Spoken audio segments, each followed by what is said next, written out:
Hello guys. आज अपन इस video के अंदर HTML का जो प्रीवियस वीडियो था जिसके अंदर अपन ने देखा था कि HTML के अंदर हेडिंग्स क्या होती है, ठीक है, पैराग्राफ क्या होता है और इमेज IMG टैग क्या होता है, ठीक है। तो अपन ने HTML के अंदर हेडिंग्स देखी थी जो H1 से लेके H6 तक होती है और पैराग्राफ जो अपन नॉर्मली अपने वेब पेज के अंदर जो टेक्स्ट दिखाना चाहते हैं, टेक्स्ट शो कराना है तो उसके लिए पैराग्राफ टैग का यूज करते हैं। और कहीं पर भी इमेज अपन को शो करानी है तो IMG टैग का यूज करते हैं जिसके अंदर सोर्स एट्रीब्यूट होता है जिसका शॉर्ट में SRC लिखा होता है, ठीक है। ओके, तो आज अपन इस वीडियो के अंदर देखेंगे कि HTML एलिमेंट क्या होते हैं, ठीक है। तो मैं टाइटल के अंदर देता हूँ HTML एलिमेंट, ठीक है। HTML एलिमेंट क्या होते हैं? तो गाइज ये एक इंटरव्यू के हिसाब से भी आपको इंटरव्यूअर आपसे पूछ सकता है कि what is HTML element. Okay, तो सबसे पहले आपको ये ध्यान में रखना है कि HTML एलिमेंट होता क्या है। तो मैं आपको इस वीडियो के अंदर बताऊंगा कि HTML एलिमेंट किसे कहते हैं। तो आपने जैसे मान लो कि हेडिंग टैग के अंदर आपने H1 के अंदर हेडिंग टैग लिखा है, ठीक है। तो ये H1 हेडिंग है, ठीक है। इसके अंदर अपन ने लिख दिया कि दिस इज ए हेडिंग, ठीक है। अब ये जो दिस इज ए हेडिंग अपन ने लिखा है ये H1 ओपनिंग टैग है, ठीक है। और ये वाला क्लोजिंग टैग है। ओके, इतना समझ में आ गया। H1 ये ओपनिंग टैग है और ये क्लोजिंग टैग है और इसके बीच में जो कंटेंट लिखा है इस पूरे को अपन HTML का ये एक H1 एलिमेंट बोल सकते हैं, ठीक है। ऐसे ही जैसे मान लो कि कोई पैराग्राफ है, ठीक है, तो अपन लिख सकते हैं दिस इज ए पैराग्राफ,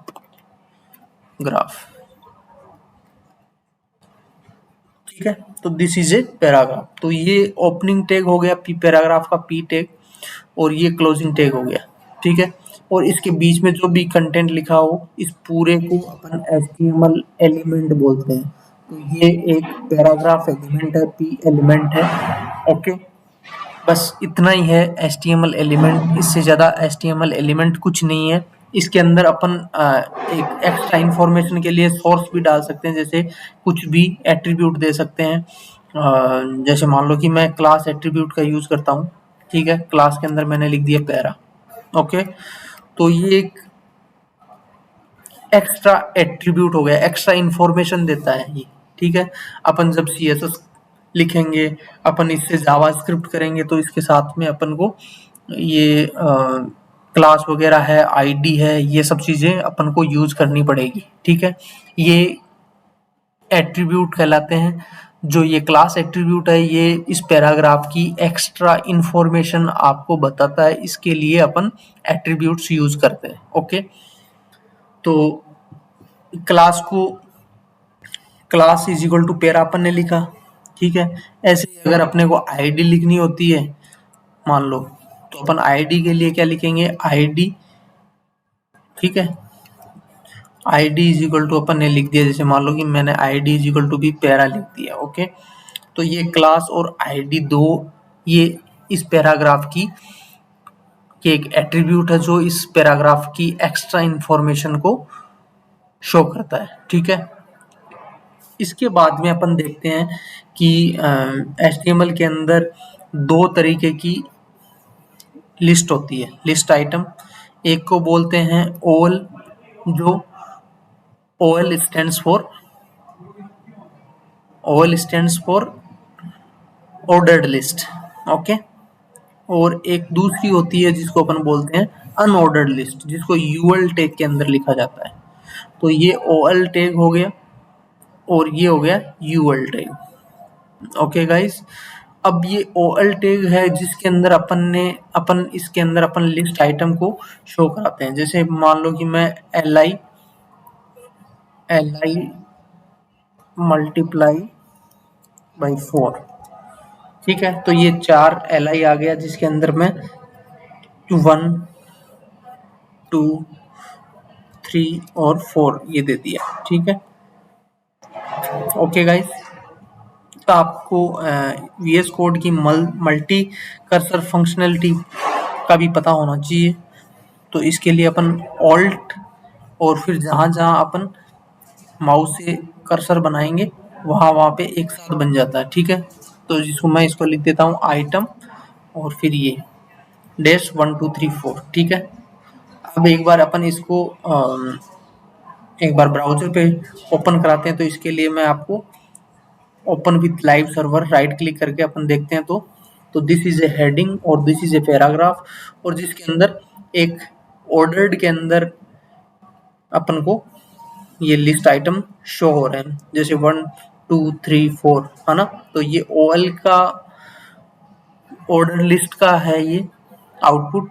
जबकि अनऑर्डर्ड लिस्ट के अंदर अपन क्या करते हैं, अनऑर्डर्ड लिस्ट के अंदर जैसे मान लो कि मैं यही आइटम है वो अनऑर्डर लिस्ट में डालता हूँ। जैसे यहाँ से कॉपी किया और यहाँ पे मैं पेस्ट कर रहा हूँ। ओके, अब अपन इसको ब्राउजर के अंदर चलते हैं और देखते हैं। तो ये हो गया, देखो इनके सामने अनऑर्डर्ड के लिस्ट के सामने ये कुछ बुलेट पॉइंट आ गए। ठीक है, एक मिनट मैं इसको जूम कर देता हूँ, ये देखो। ठीक है, इसके अंदर ओवल जो ऑर्डर्ड लिस्ट था उसके अंदर 1 2 3 4 आया, जबकि इनमें अनऑर्डर्ड लिस्ट में ये बुलेट पॉइंट आए। ठीक है, तो अब अपन इसको यहाँ पे type equal to order list के अंदर अपन जैसे 1 2 3 आया तो इसको अपन चेंज भी कर सकते हैं। जैसे मैं यहाँ पे बाय डिफॉल्ट तो अपन है, ठीक है, यहाँ पे ए करके देते हैं। तो ए करके देखने पे क्या आएगा, ABCD ऐसे कुछ आ जाएगा। ठीक है, देखो ये वाला 1 2 3 की जगह ABCD आ गया, है ना। ऐसे ही अपन यहाँ पे एक स्मॉल आई भी लिखेंगे जिसे ये रोमन में आ जाएंगे। ओके, ये देखो 1 2 3 4 ऐसे। ठीक है, तो ये टाइप एक एट्रीब्यूट है जिसके अंदर अपन कंट्रोल और स्पेस बार को एक साथ प्रेस करने पे ये अपने पास 3 4 ऑप्शन आ जाते हैं। जो आपको रखना होता है वो आप रख ले सकते। ठीक है, अब इसका आउटपुट देखते हैं। तो ये देखो, ओके गाइस, तो आज अपन इस वीडियो के अंदर देखा हेडिंग टैग, जो opening tag and closing tag होता है उसके बीच का जो कंटेंट वगैरह होता है उस पूरे को अपन HTML एलिमेंट बोलते हैं। ठीक है, तो ये हेडिंग का H1 एलिमेंट है और ये पैराग्राफ का P एलिमेंट है, जिसके अंदर ओपनिंग टैग भी है, क्लोजिंग टैग भी है और बीच के अंदर कुछ कंटेंट भी है। ठीक है, उसके बाद में अपन ने देखा ID एंड क्लास एट्रीब्यूट। उसके बाद में अपन ने देखा OL जो ऑर्डर्ड लिस्ट होती है HTML की, और UL होती है अनऑर्डर्ड लिस्ट। ठीक है, और OL के अंदर अपन ने जो ऑर्डर लिस्ट होती है उसका ऑर्डर अपन चेंज भी कर सकते हैं। जैसे 1 2 3 के बाद अपन को करना है ABC करना है तो टाइप इक्वल टू A कर दिया कैपिटल के अंदर, तो वो कैपिटल A में आ जाएगा, ABCD में आ जाएगा। और वहाँ पे 1 कर दिया तो 1 2 3 4 आ जाएगा। और अगर अपन ने स्मॉल आई कर दिया तो रोमन में आ जाएगा। और कैपिटल आई करने पे वो अपने हिसाब से इसका टाइप है वो चेंज कर सकते हैं। ठीक है, तो अभी के लिए इस वीडियो में इतना ही गाइस। Thank you. सीरीज जैसे जैसे आगे बढ़ेगी वैसे वैसे आपको अपना कॉन्फिडेंस आता जाएगा, और अपने कॉन्फिडेंस को बिल्ड करने के लिए डेली प्रैक्टिस करें गाइस। और इंटरव्यू पर